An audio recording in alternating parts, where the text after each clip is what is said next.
Okay जी। सो अब चलते हैं हम पास्ट और क्वेश्चंस पे। ठीक है, द फन थिंग्स अब हमारी शुरू हो जाती है। The acceleration of free fall on the moon is 1.6 metre per second square, यानी जिस एक्सेलरेशन से आप नीचे गिरते हो वो 1.6 मीटर पर सेकंड स्क्वायर। ठीक है, the moon has no atmosphere and astronaut standing on the surface of the moon drops a feather. ठीक है, which graph shows the variation with time of the speed of the feather during the first seconds of its fall?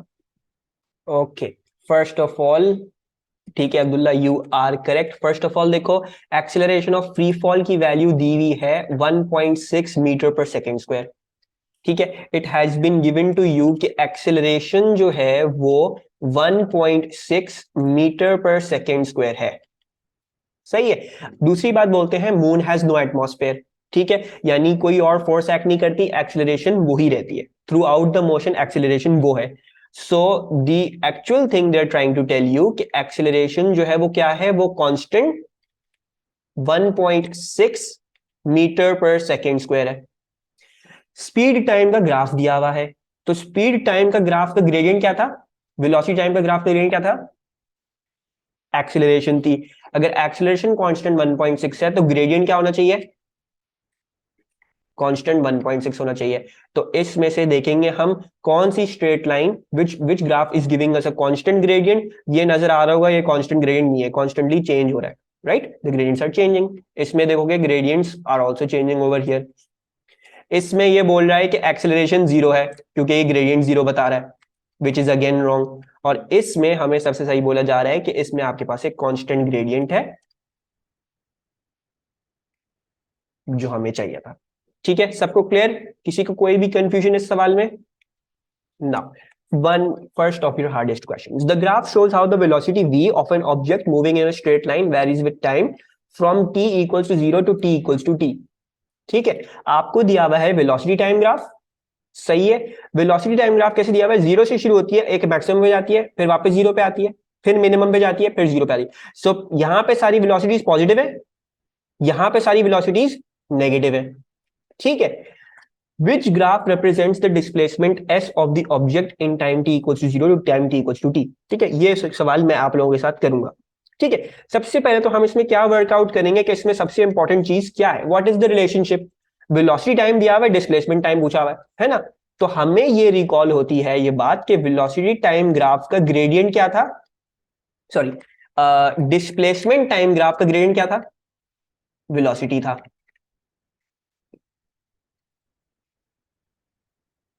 तो यानी इन सब graphs में gradient कैसा होना चाहिए, ऐसे इस ग्राफ की तरह होना चाहिए। सही है। और दूसरी चीज ये है कि वेलोसिटी टाइम ग्राफ का एरिया अंडर द कर्व क्या था,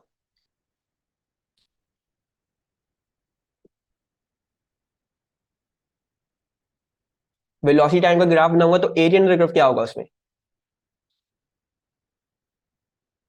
उसमें एरिया अंडर कर्व होगा आपका like this, the change in displacement. ठीक है, वेलोसिटी टाइम ग्राफ का एरिया अंडर कर्व क्या होगा, वो होगी आपकी चेंज इन डिस्प्लेसमेंट। सही है। So you will have the change in displacement over here. सही है। Okay, now let's start identifying some key pointers. सबसे पहला की पॉइंटर आपको यह नजर आता है कि आपकी शुरू में वेलोसिटी क्या है, जीरो है। वेलोसिटी अगर जीरो है तो डिस्प्लेसमेंट टाइम ग्राफ का ग्रेडियंट कैसा होना चाहिए, जीरो होना चाहिए, क्योंकि वेलोसिटी जो भी है वो डिस्प्लेसमेंट टाइम के ग्राफ में वही ग्रेडियंट होना चाहिए। तो over here I am expecting a gradient of zero. Similarly over here जहां पे वेलोसिटी फिर से जीरो होती है तो इधर ग्रेडियंट फिर से क्या होगा, जीरो होगा। यानी डिस्प्लेसमेंट टाइम में इस पॉइंट पे जीरो ग्रेडियंट, इस पॉइंट पे जीरो ग्रेडियंट, और इस पॉइंट पर भी जीरो ग्रेडियंट। ऐसा ही है। सो अब सबसे पहले तो ग्राफ्स को यूं देखना शुरू करते हैं कि हमारा कौन सी चीज क्या है। ओके, जीरो ग्रेडियंट क्या थी, horizontal line. Zero gradient horizontal line थी, ठीक है, आई होप एवरीवन रिमेंबर्स। तो अगर इसको देखोगे, ए को देखोगे, हॉरिजॉन्टल लाइन बन रही है, हॉरिजॉन्टल लाइन बन रही है बीच में, फिर दोबारा से हॉरिजॉन्टल लाइन बन रही है। तो अभी तक मुझे ए जो है वो सही लग रहा है। यानी जब मैंने सपोज किया जीरो ग्रेडियंट होना चाहिए, जीरो ग्रेडियंट आ रहा है। जब मैंने सपोज किया जीरो ग्रेडियंट आ रहा है तो जीरो ग्रेडियंट आ रहा है। और जब मैंने सपोज किया जीरो ग्रेडियंट आ रहा है तो जीरो ग्रेडियंट आ रहा है, बिल्कुल आ रहा है। ठीक है, let's move on to B. अच्छा जी, हमने कहा था जीरो ग्रेडियंट यानी जीरो वेलोसिटी, हमें चाहिए जीरो ग्रेडियंट। ग्रेडियंट जीरो है, नहीं है। डिस्प्लेसमेंट टाइम में टेंजेंट, ये टेंजेंट जीरो ग्रेडियंट तो नहीं दिखा रही। नहीं, डिस्प्लेसमेंट जीरो है, but the tangent is not a horizontal line ना, टेंजेंट तो अपवर्ड स्लोपिंग लाइन है, राइट? सबको समझ में आ रहा है? The tangent is an upward sloping line. तो इस पॉइंट पे जीरो ग्रेडियंट नहीं दिख रहा हमें, राइट? जो हमें जीरो वेलोसिटी चाहिए वो नहीं दिख रही। सिमिलरली अगर बीच में देखोगे तो बीच में भी एक डाउनवर्ड स्लोपिंग लाइन आ रही है, जीरो ग्रेडियंट तो नहीं आ रहा ना, जीरो वेलोसिटी तो नहीं आ रही। इसी तरह यहां पे भी देखोगे तो ये अगेन अपवर्ड स्लोपिंग लाइन आ रही है, this again is not zero velocity, not zero gradient. तो बी फॉर 100% श्योर गलत है ना? Actually let's look at C. शुरू में जीरो ग्रेडियंट, जीरो ग्रेडियंट आ रहा है? I want everyone to answer, zero gradient है ये? मुझे सब बताओगे, सबको समझ में आ रहा है? राइट सबको समझ में आ रहा है? ये देखो जीरो ग्रेडियंट नहीं है। सिमिलरली बीच में क्या चाहिए था? बीच में जीरो ग्रेडियंट चाहिए था। या तो लाइन ऐसे बन सकती है या तो लाइन ऐसे बन सकती है, बहरहाल ये फिर भी जीरो ग्रेडियंट नहीं आ रहा, और ये भी जीरो ग्रेडियंट नहीं आ रहा, right? So none of these, C भी सही नहीं हुआ क्योंकि ये जीरो ग्रेडियंट नहीं दिखा रहा। ठीक है अब्दुल्ला, कॉम्प्लिकेटेड है फॉर स्टार्टर्स, फॉर स्टार्टिंग हमारे लिए कॉम्प्लिकेटेड है, हम आहिस्ता से जब इसमें प्रोफेशनल हो जाएंगे तो सब चीजें क्लियर हो जाएंगी। Now let's look eight D. भाई हमें चाहिए था शुरू में जीरो ग्रेडियंट, जीरो ग्रेडियंट आ रहा है? हमें चाहिए था बीच में जीरो ग्रेडियंट, जीरो ग्रेडियंट आ रहा है? हमें चाहिए था एंड में जीरो ग्रेडियंट, जीरो ग्रेडियंट आ रहा है? आ रहा है। तो इसका मतलब है हमें डी भी सही लग रहा है ना? अच्छा जी, अभी तक तो हमने ये दो चीजें देखी हैं, यानी ए और डी। अब ए और डी में से चूज करना है कौन सा सही है। सही है, आई होप यहां तक सबको बात जो है वो क्लियर हो रही है। अच्छा मजे की बात देखोगे, डी जो है वो बोल रहा है कि यहां पर भी जीरो ग्रेडियंट है, और डी बोल रहा है कि यहां पर भी जीरो ग्रेडियंट है। ऊपर वाले ग्राफ में यहां पे वेलोसिटी जीरो नहीं थी ना, यहां पे वेलोसिटी जीरो थी।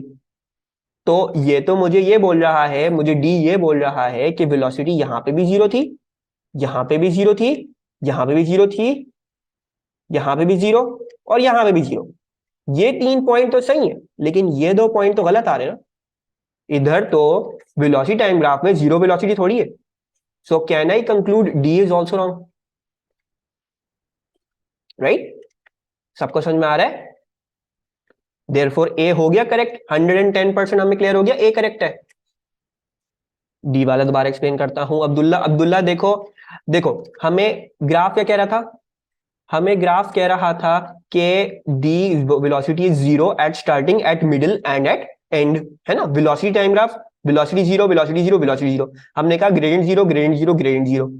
डी कह रहा है ग्रेडियंट जीरो है, ग्रेडियंट जीरो है, ग्रेडियंट जीरो है। लेकिन मसला ये है, डी बीच में दो और जगहों पे भी ग्रेडियंट जीरो दिखा रहा है, यानी वो कह रहा है यहां पे भी वेलोसिटी जीरो है, यहां पे भी वेलोसिटी जीरो है। तो मुझे बताओ ऐसा है? यहाँ पे वेलोसिटी जीरो है? नहीं, हमें साफ साफ दिख रहा है पॉजिटिव वेलोसिटी। इधर देखोगे यहाँ पे भी जीरो है, यहाँ पे भी नेगेटिव वेलोसिटी।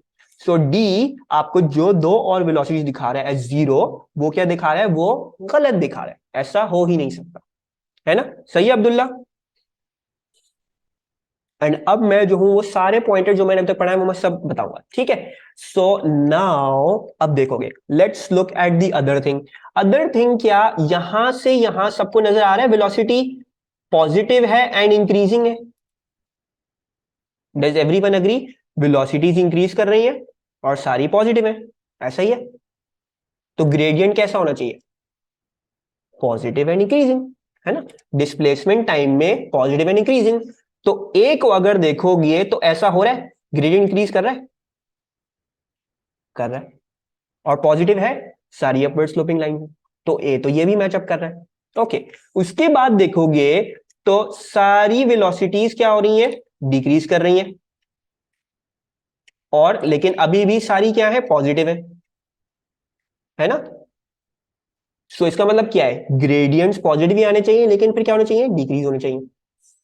सो ठीक है, I hope everyone online is also following with me. तो ग्रेडियंट्स डिक्रीज होने चाहिए, लेकिन अभी भी पॉजिटिव आने चाहिए। ग्रेडियंट्स डिक्रीज हो रहे हैं, स्टीप लाइन, कम स्टीप, जीरो। नजर आ रहा है सबको? मोस्ट स्टीप लाइन, देन कम स्टीप और जीरो। और देखो सारी अपवर्ड स्लोपिंग लाइंस है, यानी हमारा अभी तक सब कुछ फॉलो हो रहा है। Positive velocities increasing, positive gradients increasing, फिर हाफ के बाद positive velocity decreasing, positive gradients decreasing. सही है, ऑनलाइन सबको समझ में आ रहा है, दिख रहा है ये सब कुछ, कोई प्रॉब्लम तो नहीं? ठीक है। एंड इधर भी देख लेते हैं।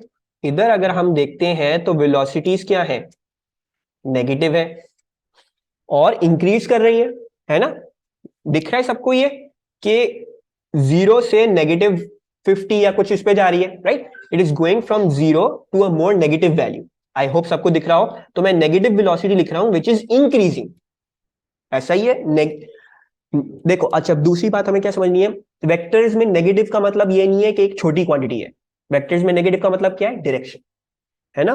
तो वेक्टर्स में अगर पॉजिटिव नेगेटिव होगा तो उसको ये नहीं बोलोगे negative value smaller than positive value, no. Vectors में नेगेटिव जस्ट डिफाइंस डायरेक्शन, ठीक है?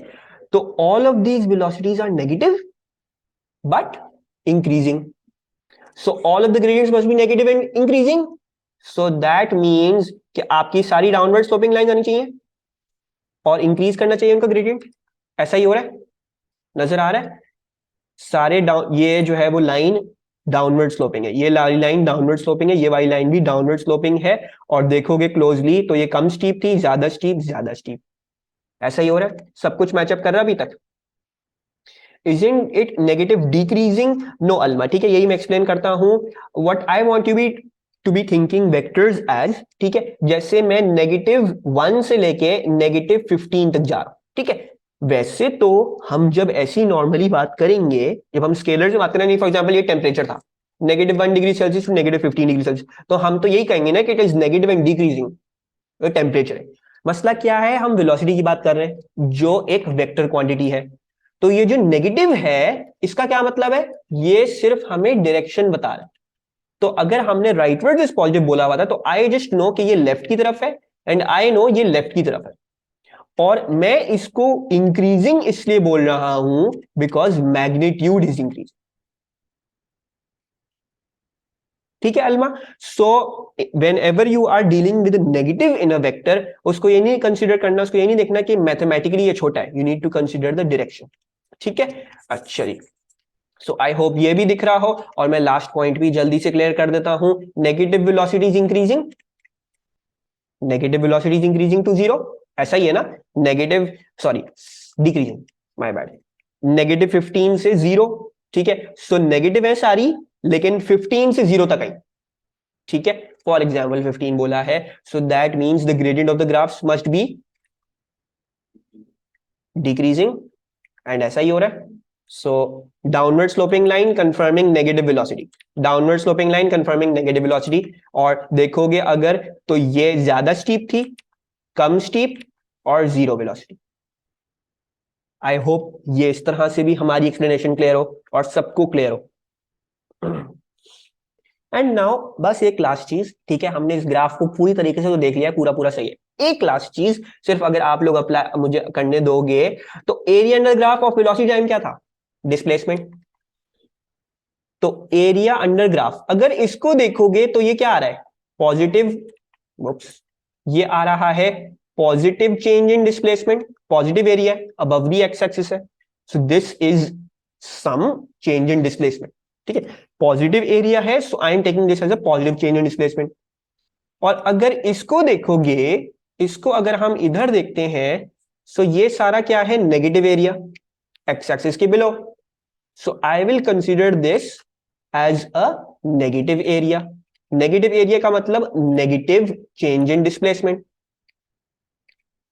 तो अगर हमने जर्नी स्टार्ट करी, हमने पहले पॉजिटिव डेल्टा एस कवर किया और फिर हमने नेगेटिव डेल्टा एस कवर किया, तो हमारी फाइनल डिस्प्लेसमेंट क्या होनी चाहिए? अगर मैं पॉजिटिव एस गया और फिर मैं नेगेटिव एस उतना ही आ गया, तो मैं वापस कहां पे आ गया, मैं वापस 0 पे आ गया। मैंने पहले एक पॉजिटिव एस कवर किया, पॉजिटिव डिस्प्लेसमेंट तक गया, ये वाली कोई ना कोई पॉजिटिव वैल्यू आ रही होगी, थोड़ा सा ले लेता हूं, पॉजिटिव एस, ये कोई ना कोई पॉजिटिव वैल्यू आ रही है। और फिर मैंने नेगेटिव एस कवर किया, तो मैंने जो पॉजिटिव एस कवर किया था मैंने उसको खत्म करके वापस कहां पे आ गया, 0 पे आ गया। तो सब चीजें अप्लाई हो रही हैं। You increase to a positive S, positive delta S, then you decreased by a negative delta S, so your final displacement must be back at 0। सही है, सब ए, मतलब ए 110% क्लियर हो गया कि 100 ए ही है, कोई प्रॉब्लम तो नहीं किसी को। और मैंने आपको ये कुल 3 तरीके दिखा दिए डिफरेंट, एक बहुत सिंपल, एक उसकी तह में थोड़ा और घुस के, और तीसरा जो है वो एरिया अंडर ग्राफ से भी हमने देख लिया, हमने पूरी तरीके से ए को जो है वो 110% जो है वो करेक्ट कह लिया। Okay, I will explain delta s again. Alma मैं एक्सप्लेन करता हूं, बाकी सबको समझ में आ रहा है? अच्छा जी, Alma basically velocity time graph का एरिया अंडर द कर्व क्या था? वेलोसिटी टाइम ग्राफ का एरिया कर्व और चेंज इन डिस्प्लेसमेंट। सो अगर मैं ये वाला एरिया देखूं, this is above the X axis, तो मैं इस एरिया को बोल रहा हूं कि ये मेरी एक positive change in displacement I. ठीक है, जो भी ये एरिया आया वो एक पॉजिटिव एरिया है, तो I am going to call it a positive change in displacement. ठीक है, फिर अगला वाला देखोगे तो it's the same area but नीचे बना हुआ है, एक्स एक्सिस से नीचे। ठीक है, जो भी एरिया एक्स एक्सिस के नीचे होगा वो नेगेटिव होता है। ठीक है, so this is a negative change in displacement. सही है। ए को अगर देखोगे तो ए क्या कह रहा है, जीरो से एक पॉजिटिव चेंज इन डिस्प्लेसमेंट आया, जीरो से एक पॉजिटिव चेंज इन डिस्प्लेसमेंट आया। ठीक है, और फिर क्या हुआ, फिर एक नेगेटिव चेंज इन डिस्प्लेसमेंट आया। तो अगर पॉजिटिव चेंज इन डिस्प्लेसमेंट से नेगेटिव चेंज इन डिस्प्लेसमेंट निकाल दूंगा तो क्या आएगा, वापस जीरो पे आ जाएंगे। इजंट इट ए? ऐसा नहीं हो रहा। पॉजिटिव डेल्टा एस, इतना मैं डिस्टेंस कवर कर लिया, डिस्प्लेसमेंट नहीं कवर कर ली, फिर मैंने वही डिस्प्लेसमेंट मैंने वापस से in the other direction cover करी because it was negative delta S, और मैं वापस से जीरो पे आ गया। But shouldn't S be below the X axis? No, Aman यही एक्सप्लेन कर रहा था, this is the change in displacement. ठीक है, ये एक्चुअल डिस्प्लेसमेंट नहीं है, ये चेंज इन डिस्प्लेसमेंट है। यानी ये हमें ये बोल रहा है कि इस टाइम पे जो डिस्प्लेसमेंट थी माइनस इस टाइम पे जो डिस्प्लेसमेंट थी वो ये वैल्यू आ रही है।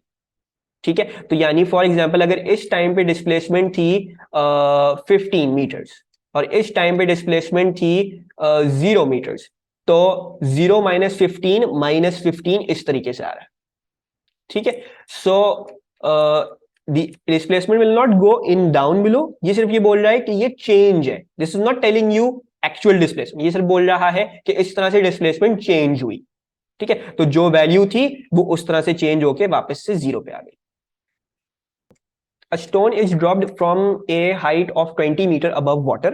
The graph shows the variation with time of the velocity of the stone. Velocity दी हुई against time. Which statement describes the approximate position of the stone 4 seconds after it is dropped? Velocity time graph दिया हुआ और हमसे position पूछ रहे हैं, तो कैसे करेंगे? Velocity time का area under the curve क्या होगा?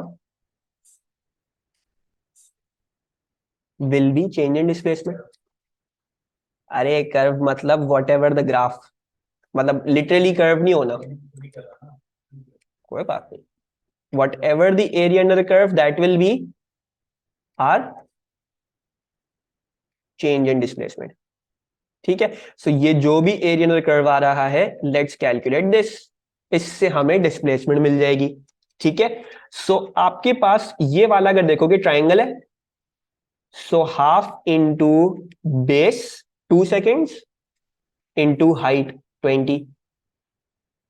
ठीक है, और दूसरा वाला अगर एरिया देखेंगे तो दूसरा वाला एरिया है रेक्टेंगुलर, तो इसकी हाइट आ रही है 5, तो 5, और बेस कितनी आ रही है 4 - 2 2। सही है, so what is this area coming out to be? ठीक है, I know I am doing a very गंदी वर्किंग, बेयर विद मी।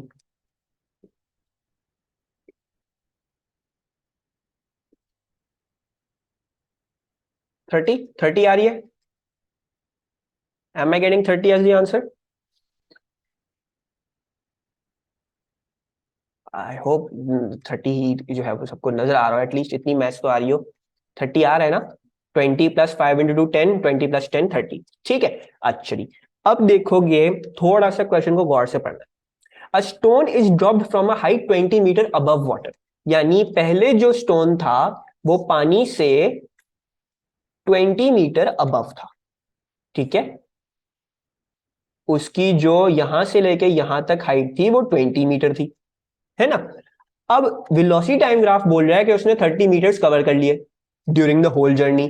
सो इसका मतलब ये यहां से यहां कहीं आ गया है 30 मीटर्स कवर करके, ऐसा ही है, नजर आ रहा है सबको? तो अब आपसे ये पूछ रहे हैं कि अबव या below the surface of the water, हमें दिख रहा है below the surface of the water आ गया, और कितना बिलो आ गया है 30 माइनस 20, 10 मीटर बिलो आ गया। So it is 10 metre below the surface of the water. ठीक है, सबको समझ में आया? सिर्फ अबीहा को एक्सप्लेन करना है मैंने। अबीहा देखो, मैंने वर्कआउट बिलो ऐसे किया कि देखो 20 मीटर अबव वाटर था, है ना, शुरू में the vertical line is exactly on two, वो मैं थोड़ा सा एक्सप्लेन करता हूँ। ठीक है Alma, your observation is good, मैं वो एक्सप्लेन करता हूँ वो क्या है। ठीक है, पहले तो अबीहा तुम देख लो, 20 मीटर्स अबव वाटर था, वेलोसिटी टाइम बोलता है 30 मीटर्स हमने कवर कर लिए। ठीक है, जाहिरन बात है ये 20 कवर करके फिर 10 और कवर करके हम पानी के अंदर चले गए ना, 30 मीटर्स कैसे कवर करूंगा जब मैं 20 और फिर 10 कवर कर रहा हूं? तो मुझे खुद ब खुद पता चल गया कि मैं 30 metres below the surface of the water आ गया। जब मैं 30 मीटर्स आ गया तो 30 माइनस 20 कर रहा हूं तो 10 metres below the surface of the water, and so therefore 10 metre below the surface of the water. ठीक है अभी, हाँ। And Alma, you are correct, you are correct, you are correct, ये वर्टिकल लाइन नहीं है, ये तो टेढ़ी है थोड़ी सी, तो ये तो ट्राइंगल सही वाला तो बन ही नहीं रहा। लेकिन देखो क्वेश्चन को देखोगे, उन्होंने बोला है अप्रोक्सीमेट पोजीशन, उन्होंने एग्जैक्ट पोजीशन मांगी नहीं है, क्योंकि उन्होंने पता, उनको पता उन्होंने ग्राफ सही नहीं दिया, तो इसीलिए उन्होंने अप्रोक्सीमेट का लफ्ज इस्तेमाल किया। ठीक है अल्मा, सबसे मजे के होते हैं वेलोसिटी टाइम ग्राफ। क्यों होते हैं सबसे मजे के? क्योंकि आपको पता है डिस्प्लेसमेंट टाइम का ग्रेडियंट क्या होगा, वेलोसिटी होगा, और आपको पता है वेलोसिटी टाइम ग्राफ का एरिया अंडर कर्व क्या होगा, वो चेंज इन डिस्प्लेसमेंट होगा। सही है, so let's do this question. Question कुछ ऐसा है कि वेलोसिटी पॉजिटिव थी, you had a positive velocity, फिर वो कहीं ना कहीं बीच में जीरो होती है, और फिर वो नेगेटिव वेलोसिटी हो जाती है। ऐसा ही है एक्चुअली। इसका मतलब क्या हुआ? इसका मतलब ये हुआ कि शुरू में आपका पॉजिटिव ग्रेडियंट होना है, फिर ग्रेडियंट जीरो हो जाना है, फिर ग्रेडियंट नेगेटिव हो जाना है ना? सही है। So let's look at the first time frame for everyone, we want a positive gradient. सही है, सो फर्स्ट टाइम फ्रेम को अगर देखेंगे, हमें चाहिए पॉजिटिव ग्रेडियंट, आ रहा है भाई, पॉजिटिव ग्रेडियंट आ रहा है, सही है, कोई प्रॉब्लम नहीं है। पॉजिटिव ग्रेडियंट, हाँ पॉजिटिव ग्रेडियंट आ रहा है, पॉजिटिव ग्रेडियंट, पॉजिटिव ग्रेडियंट आ रहा है, पॉजिटिव ग्रेडियंट, पॉजिटिव ग्रेडियंट आ रहा है। ठीक है, एक्चुअली फिर हमें बीच में ग्रेडियंट जीरो चाहिए। ठीक है, so if we want a gradient of zero, ठीक है, ये मैं ड्रॉ अगेन कर रहा हूं, ए में ग्रेडियंट जीरो दिख रहा है, can everyone see gradient zero? A में हमें ग्रेडियंट जीरो दिख रहा है। बी में अगर देखोगे तो बी में एक तो लाइन ये बन रही है, दूसरी लाइन ये बन रही है, बीच में ग्रेडियंट कहीं भी जीरो नहीं हो रहा, हॉरिजॉन्टल नहीं बन रहा, है ना? So B is wrong. Then if I look at C, तो सी में अगर देखोगे तो ग्रेडियंट्स कॉन्स्टेंटली डिक्रीज कर रहे हैं, लेकिन कहीं कहीं भी किसी भी पॉइंट पे ग्रेडियंट जीरो नहीं हो रहा, किसी भी पॉइंट पे हॉरिजॉन्टल लाइन नहीं आ रही है ना? सो इसका मतलब है सी भी गलत हुआ, क्योंकि वेलोसिटी जीरो ही नहीं हो रही है इसमें कहीं भी, है ना? जिसने कहा ना बीच में वेलोसिटी जीरो चाहिए। डी को देखोगे तो डी में भी ग्रेडियंट जीरो तो नहीं आ रहा, कहीं पे भी नहीं आ रहा, so D is also therefore wrong. ठीक है, एंड ए को लास्ट चीज भी देख लेते हैं, आपकी वेलोसिटी नेगेटिव चाहिए, ग्रेडियंट नेगेटिव होना चाहिए, आ रहा है ग्रेडियंट नेगेटिव, सही है, सब कुछ मैचअप कर रहा है एज ए, किसी कोई कंफ्यूजन इस सवाल में? ठीक है, और अगेन थोड़ा सा मैं जो हूं वो डिटेल में घुसूंगा अगेन, ताकि हमें सब चीजें क्लियर हो। यहां से यहां एम पॉजिटिव कैसे हुआ in the start? M positive इसलिए हुआ अभी, हा, बिकॉज वेलोसिटी इज पॉजिटिव। ठीक है, यहां पे क्या है, वेलोसिटी पॉजिटिव है, so that means I am wanting a gradient of positive, so gradient positive. सही है, gradient of positive on the displacement time graph. ठीक है, जो वेलोसिटी जैसी वेलोसिटी है, डिस्प्लेसमेंट टाइम का ग्रेडियंट वैसा होगा। ओके, अच्छा जी, थोड़ी सी और डिटेल में इस तरीके से घुसेंगे कि हमें यहां नजर आ रहा है velocity is positive decreasing, positive velocity zero हो गई, है ना? So gradient must be positive and decreasing. So क्या ऐसा है, क्या ऐसा है, ऐसा है कि नहीं, ग्रेडियंट पॉजिटिव है, ग्रेडियंट पॉजिटिव है, और डिक्रीज कर रहा है, डिक्रीज भी कर रहा है। फिर अगर देखोगे इधर से इधर क्या हो रहा है, वेलोसिटी नेगेटिव है, लेकिन इंक्रीज कर रही है, जीरो से कुछ वैल्यू तक जा रही है, सो ग्रेडियंट लेस स्टीप, लेकिन फिर ज्यादा से ज्यादा स्टीप हो जाना चाहिए। सो जीरो ग्रेडियंट, फिर ज्यादा स्टीप, फिर ज्यादा स्टीप और सबसे ज्यादा। ठीक है, सबको ये बात भी क्लियर? आई होप यहां तक हमें सब चीजें नजर आ रही हो कि हम कैसे जो है वो ग्राफ को पढ़ रहे हैं। Let's do this question. ठीक है, a ball rolls in a straight line up a ramp and then back down the ramp along its original path. Which graph shows the variation with time of the ball's velocity? Ramp है, अच्छा मैं दिखा देता हूं क्या हो रहा है। We have a ramp, ball उस पे ऊपर जाती है, शुरू में ऊपर जाती है, ठीक है, इट्स गोइंग अपवर्ड, शुरू शुरू में ऊपर आ गई है, कुछ ना कुछ वेलोसिटी होगी, यहां पे कहीं पे आके ये रेस्ट पे आती है और फिर इवेंचुअली वापस से नीचे जाने लगती है ना? ऐसा ही हो रहा है। कैसा होना चाहिए ग्राफ? आई होप बाकी सबको समझ में आया रैम्प वाली एग्जाम्पल। सही है। हमारे पास दो करेक्ट आंसर्स आ चुके हैं। The answer is A. A क्यों है? ए इसलिए है कि हम कंसिडर कर लेते हैं एक डायरेक्शन को पॉजिटिव, एक डायरेक्शन को नेगेटिव। ठीक है, तो मैं कहता हूं अपवर्ड्स, ऐसे रैंप के ऊपर जब जा रहे हो तो पॉजिटिव कह लेते हैं। तो शुरू में कोई ना कोई वेलोसिटी पॉजिटिव आ रही है, ऐसा ही है। शुरू में वेलोसिटी पॉजिटिव आ रही है, तो वेलोसिटी पॉजिटिव आ रही है, बिल्कुल सही। ये गलत दिखा रहा है, ये भी गलत दिखा रहा है। वेलोसिटी पॉजिटिव आ रही है, सही दिखा रहा है। बीच में वेलोसिटी जीरो होनी चाहिए, बिकॉज आप ऊपर गए हो, कहीं ना कहीं रुकोगे और फिर नीचे आओगे ना, राइट? रुके, ए कह रहा है रुके, डी कह रहा है रुके, तो ये वाले दो पॉइंट्स भी करेक्ट हो गए। सही है। एंड देन फाइनली देखोगे तो हमने कहा था अपवर्ड इज पॉजिटिव। अब देखो वेलोसिटी रिवर्स हो गई, तो कन्वेंशन के हिसाब से नेगेटिव हो गई है, right? Alma I explain again. Convention के हिसाब से नेगेटिव हो गई है, सो ये वाली वेलोसिटी एंड वाली should be a negative. A car is stationary at traffic lights, यानी कार जो है वो स्टेशनरी है, ट्रैफिक लाइट्स पे रुकी हुई है। When the traffic lights change to green, the driver presses down sharply on the accelerator. The resultant horizontal force acting on the car varies with time as shown. तो force और time का graph दिया हुआ है। Force पहले zero थी, फिर force एक कांस्टेंट पॉजिटिव वैल्यू हो जाती है। सही है।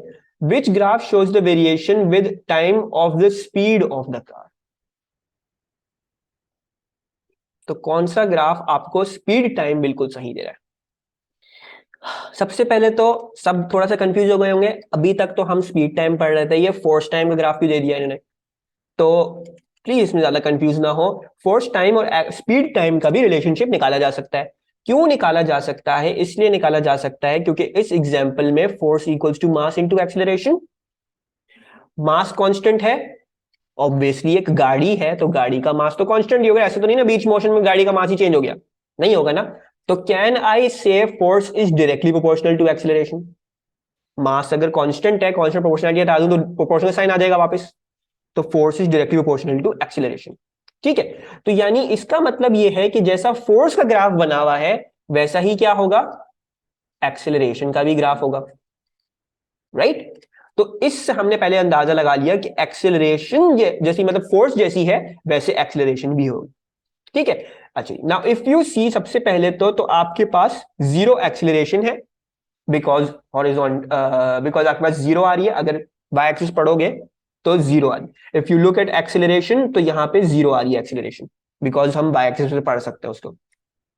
फिर आपके पास एक कांस्टेंट एक्सेलरेशन आ रही है ना? एक कांस्टेंट एक्सेलरेशन आ रही है। अच्छा, वेलोसिटी टाइम और एक्सेलरेशन का लिंक क्या था in terms of graphs? Very good Alma. Velocity time graph का ग्रेडियंट क्या था? एक्सेलरेशन था। वेलोसिटी टाइम का ग्रेडियंट वाज एक्सेलरेशन। तो इसका मतलब यह हुआ कि मैं सपोज कर रहा हूं कि शुरू में ग्रेडियंट जीरो आना है of velocity time, and then फिर कांस्टेंट ग्रेडियंट आना है ऑफ वेलोसिटी टाइम। ठीक है, दूसरी चीज उन्होंने आपको यह बताई थी कि a car is stationary at traffic lights, यानी शुरू के मोशन में it was at a velocity of zero. जब मोशन स्टार्ट हुआ तो सब में दिख रहा है कि सब में वेलोसिटी जीरो ही है, राइट? तो वो पॉइंटर तो हमारा ठीक है। फिर हमें कहते हैं हमें चाहिए ग्रेडियंट जीरो। तो क्या ग्रेडियंट जीरो है? ग्रेडियंट जीरो इसमें भी है, ग्रेडियंट जीरो इसमें भी है, हॉरिजॉन्टल लाइन आई है, ग्रेडियंट जीरो इसमें भी है और ग्रेडियंट जीरो इसमें भी है। बट नेक्स्ट पोर्शन क्या है, कांस्टेंट ग्रेडियंट। कांस्टेंट ग्रेडियंट सिर्फ ए में है जो हमें एक स्ट्रेट लाइन बता रही है। बी में ग्रेडियंट चेंज हो रहा है, इंक्रीज कर रहा है ग्रेडियंट। सी में ग्रेडियंट चेंज हो रहा है और फिर इवेंचुअली वापस से जीरो होता है। ठीक है, सी में तो देखो, सी तो बोल रहा है वापस से ग्रेडियंट जीरो हो गया, ऐसा तो नहीं हुआ दोबारा फोर्स या एक्सीलरेशन जीरो तो नहीं हुई, है ना। और डी को भी देखोगे तो डी भी यही बोल रहा है कि ग्रेडियंट चेंज हो रहा है और चेंज होने के बाद वापस से क्या हो गया, ग्रेडियंट जीरो हो गया। तो ये तो अगेन डी में भी जो बात की जा रही है वो इसकी ग्राफ में नहीं था, एक्सीलरेशन दोबारा से जीरो नहीं होती, पहले जीरो थी and then it was a constant acceleration, तो पहले zero gradient and then a constant gradient. सही है, सबको बात क्लियर, ऑनलाइन सबको clear, and I am very happy with Alma. Alma ने जो है वो बिल्कुल सही जो है वो इसको समझ लिया। अच्छा, अच्छा जी, a driver stops his car in time t by gradually increasing the total braking force on the car, the graph shows the resultant force on the car. Force ऐसी है, इंक्रीज कर रही है, ठीक है, ये फोर्स इंक्रीज कर रही है। आपसे पूछ रहे हैं स्पीड टाइम ग्राफ बता दो कैसा होगा। अच्छा चलो, let's go about this again. Force time graph, ठीक है। देखो हमने फोर्स और स्पीड का तो कोई रिलेशनशिप नहीं पढ़ा, तो पहले तो इसको एक चीज में बनाते हैं जिसमें हमने रिलेशनशिप पढ़ा। तो we know force will be directly proportional to acceleration, again constant mass. तो इसका मतलब ये है कि ये वाला ग्राफ एक्सीलरेशन टाइम के लिए भी सपोज किया जा सकता है as for the shape of the graph. ठीक है, वैल्यूज सेम नहीं होंगी, वैल्यूज डिफरेंट होंगी, लेकिन शेप ऑफ द ग्राफ वही होगा। सही है, तो शेप ऑफ द ग्राफ क्या है, एक्सीलरेशन इज इंक्रीजिंग, है ना। इफ एक्सेलरेशन इज इंक्रीजिंग तो gradient must be increasing of velocity time, ऐसे ही होना चाहिए। वेलोसिटी टाइम ग्राफ का ग्रेडियंट इंक्रीज करना चाहिए, है ना। तो अगर अभी हम देखें, ए में ग्रेडियंट इंक्रीज कर रहा है डिक्रीज कर रहा है, बी में ग्रेडियंट इंक्रीज कर रहा है डिक्रीज कर रहा है, बिल्कुल सही। ठीक है, सो ए में भी ग्रेडियंट डिक्रीज कर रहा है, एम डिक्रीजेज, इसमें एम इज कांस्टेंट। इसमें देखोगे तो इसमें ग्रेडियंट पता नहीं क्या हरकतें कर रहा है, पहले तो डिक्रीज कर रहा है, ठीक है, फिर मजीद और डिक्रीज ही कर रहा है, तो सी भी नहीं है। लेकिन डी को अगर देखोगे तो डी क्या बोलता है, डी बोलता है कि ग्रेडियंट इज कॉन्स्टेंटली इंक्रीजिंग, ठीक है।